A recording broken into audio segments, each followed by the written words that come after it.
Hi everyone, it's George here, and today I'd like to make a comparison video between the Maps applications of Nokia and Symbian and what's available on the iPhone.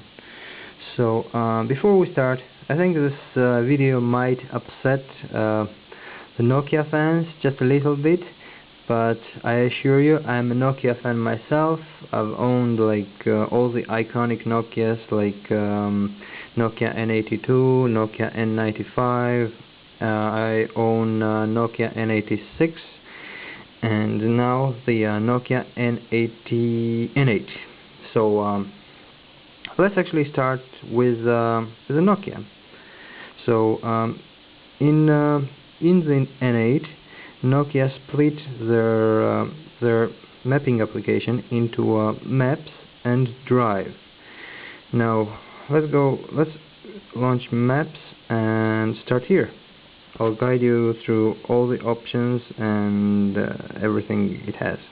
Now when you open this application, you're presented with a very nice overview of a map. This button here shows your location, and you see when you move from your location, the arrow appears to show you where your location is. So, and as you pan over the roads, it changes here to show you what road you are currently focused on. Now this plus and minus buttons zoom in and out of the map. You can also pinch and zoom. This is the latest Nokia Maps, by the way, and zooming in and out is actually very smooth, done very well. It's very smooth, so it's quite responsive, smooth, and so it works fine. What you have here is a compass, and you can turn on and off the magnetometer. I'm not sure why it's not working now, but it usually does. What you have here is the search, but before actually we get to the search, let me show you the options you have here. And you can pick between the map view, what you have here. You can select the satellite view, which uses Nokia's, actually Nokia Maps uses Navtec, which is owned by Nokia, and just uses satellite pictures from that. It just needs to load. I have it in offline mode right now. You have a terrain view, which looks like this. Looks pretty similar to the standard map view. You have a 3D view, which basically pans you over into 3D mode. And you have landmarks. I'm not actually sure what landmarks does, to be honest. Just haven't noticed much of a difference. You can engage in night mode, night and day mode, and you can also show the transit lines. So when you go in, this is for example for the tram, the Lewis. It's called here in Ireland, so it shows you its transit line here, so wherever it goes, and that's pretty much it. In the extras, you get this is a new feature of this application, and that's a very good feature. You can actually download the maps straight from your phone and onto your phone, and whichever maps you want. This is a free application for your Nokia phone, so you can just add maps very easily. Just pick wherever you want, say Colombia. It shows you the size, and you just then hit download, and it just downloads away. Let's go to Europe, for example. Let's take Italy. So just divide it into sections. These are quite big, so I'm not going to start downloading them because it will take a bit of time. So there you go. I have UK and Ireland loaded on here. You can also check for updates, and it will go ahead and tell you whether there are updates or not. Okay, and here you can customize your settings, and I'll talk to you about this in a few minutes. Anyways, I think I showed you this. The panning is very smooth, it's very responsive, and it's pleasant. So zooming is very nice, and when you zoom, it shows you the scale here, as you see here, just the size of the map. So that's a very handy feature. Looks nice. You can select a point on the map, for example here, right, this road, and when you tap on it, it will guide you, and you will enter a menu where the exact address is displayed. You can navigate to it. You can, like, I don't know what this is. This just marks it, marks the spot for you. But you can't make lots of marks. It's just one. For example, let's pick here, map, and there's this one, and this one disappeared. So when you go in here, you get the address. You can favorite it. I don't know if you can see it here. You can share it with an SMS or an email. Just very easy. So there you go. Let's close this. I don't have an email set up, unfortunately, on this phone, so I cannot show you how this works. It just does nothing. So you can favorite it, save it to favorites, and it will show up as a star. So you can also just tap and hold, and you can walk to it, drive to it, save it to favorites like I did with this. You can share it, same thing with SMS and emails.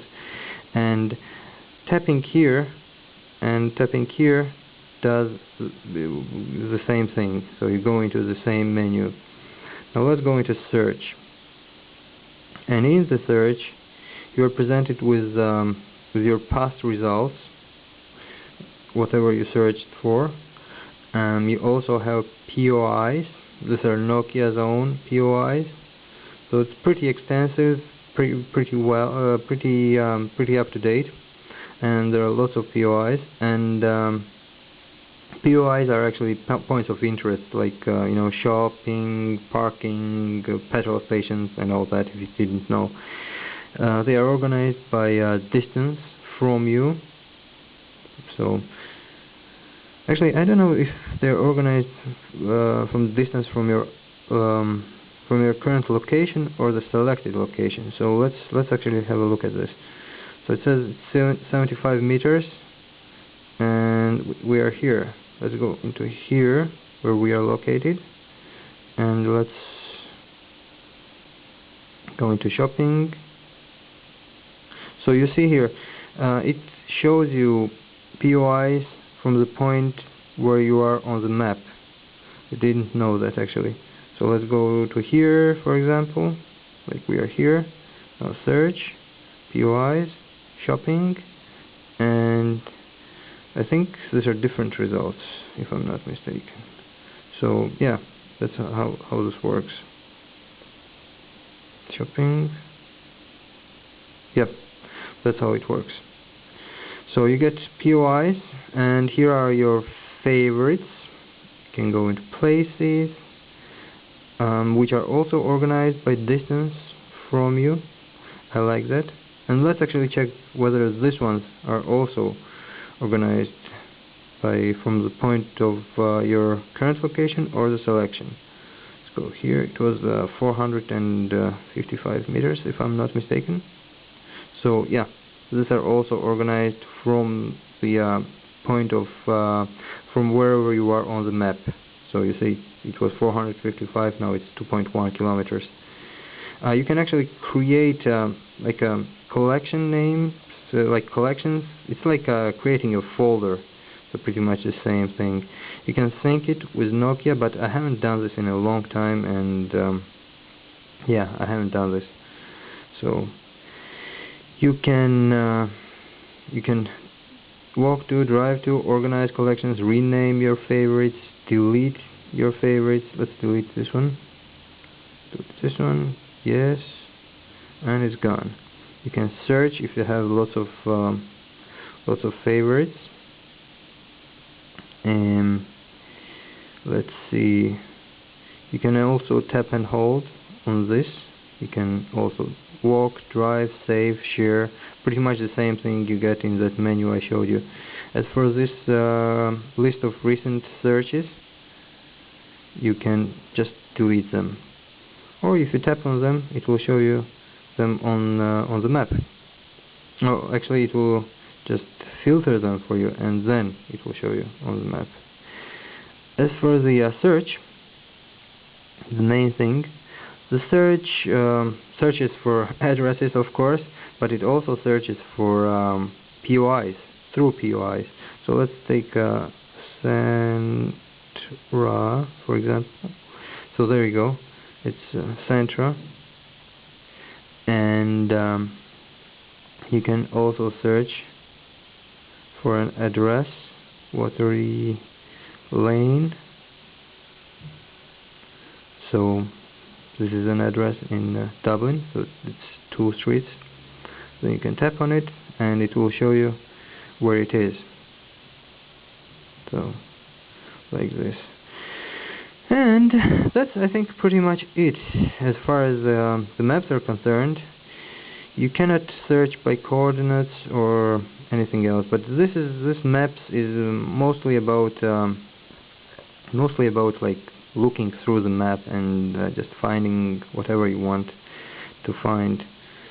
It's not about navigation.